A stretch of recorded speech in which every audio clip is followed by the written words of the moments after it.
Hello guys, how are you? Welcome to our channel Yashwant academy. So guys, आज का lecture आपका रहने वाला है RRB NTPC graduate level CBT first का 18 मार्च का जो फर्स्ट शिफ्ट का पेपर हुआ है मेरे भाई, उसका आज क्वेश्चन मैं आपको इस वीडियो सेशन में दे रहा हूं। तो चलिए, जो भी नए हैं वीडियो को देख रहे हैं, चैनल पे नए हैं तो चैनल को ज़रूर सब्सक्राइब कर लीजिएगा, क्योंकि जितने भी एग्ज़ाम यहाँ होंगे मेरे भाई और वर्तमान में जो चल रहे हैं उन सभी का क्वेश्चन आपको हूबहू आपको एग्ज़ाम वाला ही आपको इस चैनल में मिल जाएगा। तो चलिए शुरू करते हैं। आज का पहला प्रश्न पूछा था, 68वें ग्रैमी पुरस्कार 2026 में सर्वश्रेष्ठ नगर कलाकार यानी बेस्ट न्यू आर्टिस्ट का पुरस्कार किसने जीता? Who won the best new artist award at the 68th Germany award 2026? तो ये आपका जीता है ओलिविया डीन। ओलिविया डीन ने जीता है।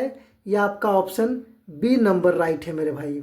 अगले प्रश्न की तरफ चलते हैं। अगला क्वेश्चन पूछा है, by what name are folk songs known in Haryana? Haryana में लोकगीतों को किस नाम से जाना जाता है? तो हरियाणा में आपका रागिनी के नाम से लोकगीत जाना जाता है। और लावनी आपका हो गया महाराष्ट्र का। लावनी आपका महाराष्ट्र का हो गया मेरे भाई। चलिए अगले प्रश्न में चलते हैं। क्वेश्चन आपको एकदम बढ़िया से याद करके जाना है मेरे भाई। एग्जाम में आपको पैटर्न सेम टू सेम यही है और आपका क्वेश्चन भी कुछ कुछ रिपीट हो जा रहा है मेरे भाई, तो थोड़ा सा ध्यान से देखना है। अगले प्रश्न की तरफ चलते हैं। अगला क्वेश्चन आपका पूछा है, भारत में किस प्रसिद्ध मंदिर में भगवान विष्णु की एक अनूठी 4 सिरों वाली मूर्ति यानी बैकुंठ चतुर्मूर्ति है? Which famous temple in India houses a unique 4-headed idol of lord Vishnu? है ना, बैकुंठ चतुर्मूर्ति। तो ये आपका लक्ष्मण मंदिर खजुराहो में है और आपको बताना है खजुराहो कहाँ है मेरे भाई। ऑप्शन बी आपका राइट आंसर है। चलिए अगला प्रश्न आपका पूछा था, निम्नलिखित में से किसने नर्मदा नदी के तट पर सम्राट हर्षवर्धन को पराजित किया था? Who among the following defeated emperor Harshavardhana on the banks of the river Narmada? तो ये आपको हर्षवर्धन को नर्मदा नदी के तट पर हराने वाले शासक थे पुलकेशिन द्वितीय मेरे भाई। पुलकेशिन सेकेंड आपका थे जो हर्षवर्धन को नर्मदा नदी के तट पर हराए थे। ऑप्शन बी आपका राइट आंसर है मेरे भाई। आपका यहाँ लगभग 40 क्वेश्चन आपको मात्र 10 से 15 मिनट में आपका कोई टाइम एक्स्ट्रा बिना लिए हुए आपको इस चैनल पे मिलेगा मेरे भाई। कोई आपका 20-25 मिनट आधा घंटा देने का जरूरत नहीं है। मात्र 10 मिनट में आपका 15 मिनट के अंदर आपका सारा का सारा क्वेश्चन इस चैनल पे मिल जाएगा मेरे भाई। तो टाइम कम है रिवीजन के लिए, तो एकमात्र और बेस्ट चैनल भी है। चलिए अगले प्रश्न की तरफ चलते हैं। अगला क्वेश्चन आपका है, खाद्य और कृषि संगठन FAO को global forest resource assessment 2025 report के अनुसार कुल वन क्षेत्र के मामले में भारत का विश्व में कौन सा स्थान है? According to the FAQ's global forest resources assessment 2025 report, what is India's rank in the world in terms of total forest area? तो टोटल फॉरेस्ट एरिया का भारत का विश्व में स्थान है 9th नंबर, 9वां स्थान है मेरे भाई। ऑप्शन बी आपका राइट आंसर है। अगले प्रश्न की तरफ चलते हैं। अगला क्वेश्चन आपसे पूछा है, किस पुरातात्विद ने राखी गढ़ी, जो राखी गढ़ी हरियाणा में है, राखी गढ़ी हरियाणा में महत्वपूर्ण हड़प्पा कालीन अवशेषों की खोज की है, जिसमें 2013 से 15 के आसपास की खुदाई भी शामिल है? तो किसने राखी गढ़ी हरियाणा की खोज करी थी? तो ये आपका डॉक्टर अमरेंद्र नाथ। डॉक्टर अमरेंद्र नाथ 2013-15 के आसपास के खुदाई शामिल है डॉक्टर अमरेंद्र नाथ जी के द्वारा। चलिए अगले प्रश्न की तरफ चलते हैं।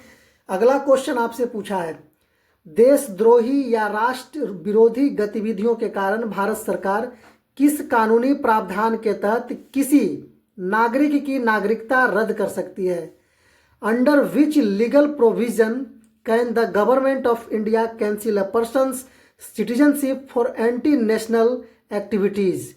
तो ये आपका एंटी नेशनल एक्टिविटीज़ के लिए आपको नागरिकता रद्द कर सकती है। ये धारा सेशन 10 ऑफ सिटीजनशिप एक्ट 1955 के थ्रू, धारा 10 के थ्रू आपका देशद्रोही घोषित कर सकती है और आपकी नागरिकता भी जा सकती है मेरे भाई। ऑप्शन बी आपका राइट आंसर है। अगले प्रश्न की तरफ चलते हैं। अगला क्वेश्चन आपसे पूछा है, पौधों में जल का परिवहन किसके द्वारा होता है? Which tissue is responsible for water transport in plants? तो ये आपका जाइलम, नाम से ही आपको पता चल रहा होगा, जाइलम मतलब जल, जाइलम मतलब जल, तो जल का परिवहन जाइलम हो जाएगा। और खनिज लवण का फ्लोएम मतलब फल, तो याद रखना है। चलिए ये क्वेश्चन में थोड़ा सा सुधार कर लेंगे मेरे भाई। ये क्वेश्चन में आपको 7 के जगह 3 कर देना है और ऑप्शन भी चेंज हो जाएगा आपका। चलिए, तो ये आपका है द्विघात समीकरण अलजेब्रा का क्वेश्चन है। इसको लास्ट वाला को गुना कर देना है 62 से, और इसको इस तरह से करना है मेरे भाई कि जोड़ या घटा करके आपको बीच वाला नंबर प्राप्त करना है। तो आप इसको कर सकते हैं 11 से, 11 का 11 और बच गया कितना, 4, 11 चौके 44, 11 गुने 14 अगर आप कीजिएगा तो 14x में अगर 11x आप माइनस करते हैं मेरे भाई, बाकी आगे का 7x स्क्वायर और इधर आपका हो जाएगा 22, है ना। दोनों में कॉमन ले लीजिए, ये आपका घट क्या रहा ना, 14x में से 11x जाएगा तो आपका 3x आ जाएगा। इसमें 7x कॉमन ले लीजिए, x + 2 आपका इसका कॉमन होके आ जाएगा।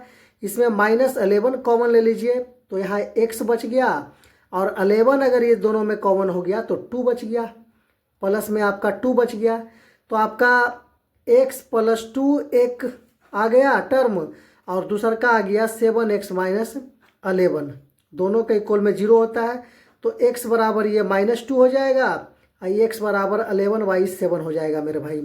तो ये तो ऑप्शन आपका नहीं है, इसका बोला है मिनिमम, यानी न्यूनतम वैल्यू क्या होगा, तो x = -2 आपका मिनिमम होगा। अगर इसको सॉल्व करना चाहते हैं, इस टोटल का आपका मिनिमम वैल्यू पूछा है, तो आप देख लीजिए, 2 का इसको -2 का स्क्वायर कीजिएगा 4, तो 7 चौके 28 हो जाएगा, और फिर आपका ये माइनस में हो जाएगा, 7 दूनी 14 और प्लस आपका 22। देखिए 28 में से 14 गया 14, और 22 में 14 जोड़ दीजिए तो आपका 36 आंसर आ जाएगा मेरे भाई। टोटल 36 आपका आंसर आ जाएगा। बहुत ही आसान क्वेश्चन था। चलिए अगले प्रश्न की तरफ चलते हैं। अगला क्वेश्चन आपका पूछा है, उत्तर प्रदेश में मानसून यानी वर्षा ऋतु के दौरान कौन सा पारंपरिक लोकगीत गाया जाता है? Which traditional folk song is sung in Uttar Pradesh during the monsoon session? तो ये आपका उत्तर प्रदेश में मानसून सीजन में कजरी गाया जाता है मेरे भाई, कजरी गीत गाया जाता है। ऑप्शन बी आपका राइट आंसर है। सोहर आपका हो गया बच्चे के जन्म के अवसर पर गाया जाता है। चैती आपका हो गया चैत महीने यानी बसंत ऋतु के दौरान गाया जाता है। होरी, होरी मतलब होली, होरी खेरे रघुबीरा वध वाला होरी, तो होली के त्यौहार के दौरान गाया जाने वाला गीत है होरी। चलिए अगले प्रश्न की तरफ चलते हैं। अगला क्वेश्चन आपसे पूछा है, नवीनतम CAA अपडेट के अनुसार पाकिस्तान, बांग्लादेश और अफगानिस्तान के किन धार्मिक अल्पसंख्यक समुदायों को भारतीय नागरिकता के लिए पात्र माना जाएगा? तो ये हिंदू हो, सिख हो, बौद्ध हो, जैन हो, पारसी हो और ईसाई हो, इन लोगों को, इन लोग में अल्पसंख्यक के बेस पे इनको क्या किया गया, वहाँ तंग किया गया, वहाँ उनका शोषण किया गया इन सब कंट्री में। तो उसके आधार पर आपको भारत में नागरिकता के लिए पात्र माना जाएगा मेरे भाई। चलिए इसमें अगर इस्लाम अगर आ जाए, इस्लाम, तो इनको जगह नहीं में दिया जाएगा, क्योंकि ये अल्पसंख्यक वहाँ के उस पाकिस्तान, बांग्लादेश, अफगानिस्तान के मामले में ये तो अल्पसंख्यक नहीं है ना, तो इनको नहीं दिया जाएगा। चलिए अगले प्रश्न की तरफ चलते हैं। अगला क्वेश्चन आपसे पूछा है, विश्व पोलियो दिवस 2025 का आधिकारिक विषय यानी थीम क्या है? What is the official theme for world polio day 2025? तो इसका राइट आंसर है end polio, every child every vaccine और एवरीवेयर, है ना। इंड पोलियो मतलब समाप्त पोलियो, प्रत्येक बच्चा को, प्रत्येक वैक्सीन से, एवरीवेयर हर जगह। तो ये आपका थीम था। ऑप्शन बी आपका राइट आंसर है मेरे भाई।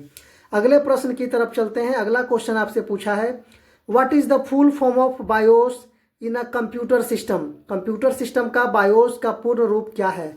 तो basic input output system, BIOS का फुल फॉर्म है मेरे भाई। ऑप्शन बी आपका राइट आंसर है। अगले प्रश्न की तरफ चलते हैं। अगला क्वेश्चन आपसे पूछा है, इलेक्ट्रॉन की खोज किसने करी थी। Who discovered the electron. तो electron J Thomson. J Thomson. एक ट्रिक है मेरे भाई, इत्था लिख देते हैं, इत्था पर नाचो, इत्था, इत्था पर नाचो। देखिए, ई से इलेक्ट्रॉन, थ से थॉमसन याद रखना है, प से प्रोटॉन, र से रदरफोर्ड, न से न्यूट्रॉन, च से चैडविक आपको याद रखना है। इत्था पर नाचो एक शानदार ट्रिक है मेरे भाई। इतना सा में 3 आपका खोज आविष्कारक का नाम याद कर लीजिएगा। चलिए, एक मैथ का क्वेश्चन यहाँ था मेरे भाई, A = A sin theta and y = A cos theta. तो find the value of x² + y²। तो शानदार सा क्वेश्चन था, आप यहाँ देख सकते हैं इसको, बहुत ही आसानी ढंग से बन जाएगा मेरे भाई। चलिए, पेन का थोड़ा कलर चेंज कर लेते हैं। अब पूछा है क्या, x² + y² का वैल्यू क्या होगा। x² + y² का, तो x का है स्क्वायर, तो x का स्क्वायर हो जाएगा A sin थीटा का होल स्क्वायर। थोड़ा सा चलिए, A sin थीटा का होल स्क्वायर अब प्लस हो जाएगा A cos थीटा का होल स्क्वायर, है ना, हो जाएगा आपका। क्योंकि y बराबर दिया है A cos थीटा, x बराबर दिया है A sin थीटा। तो यहाँ जब सॉल्व करेंगे, स्क्वायर जब हटाएंगे तो A² sin² थीटा आपका हो जाएगा, और यहाँ हो जाएगा A² cos² थीटा। तो ये चीज़ तो आपको पता है कि sin² theta plus cos² theta मेरे भाई 1 होता है। तो ये तो अगर कॉमन ले लिया जाए, A² कॉमन हो गया, यहाँ A² हो गया का कॉमन, तो यहाँ क्या बचा, इतना का बराबर तो वैल्यू 1 हो जाता है। तो A² को 1 से मल्टीप्लाई करेंगे तो आपका राइट आंसर हो जाएगा ऑप्शन नंबर बी मेरे भाई। A² जो भी मारे हैं आपका राइट आंसर है। चलिए, अगले प्रश्न की तरफ चलते हैं। अगला प्रश्न नहीं, बस यहीं तक लास्ट था मेरे भाई, क्योंकि अगला प्रश्न बस खत्म ही है। तो चैनल पर जो भी नए हैं मेरे भाई, चैनल को जरूर सब्सक्राइब कीजिएगा, वीडियो को लाइक कीजिएगा, हमें भी हौसला दीजिएगा मेरे भाई। और आपको अपनी मंजिल के लिए जितना हो सके संभव, मैं आपको आने वाले एग्जाम और हेल्ड एग्जाम का सारा क्वेश्चन उपलब्ध कराते रहूँगा मेरे भाई। बस ऐसे ही प्यार और सपोर्ट बनाए रहिए, और चैनल को सब्सक्राइब करना मत भूलिए मेरे भाई। धन्यवाद। फिर मिलते हैं आपको अगले सेशन में।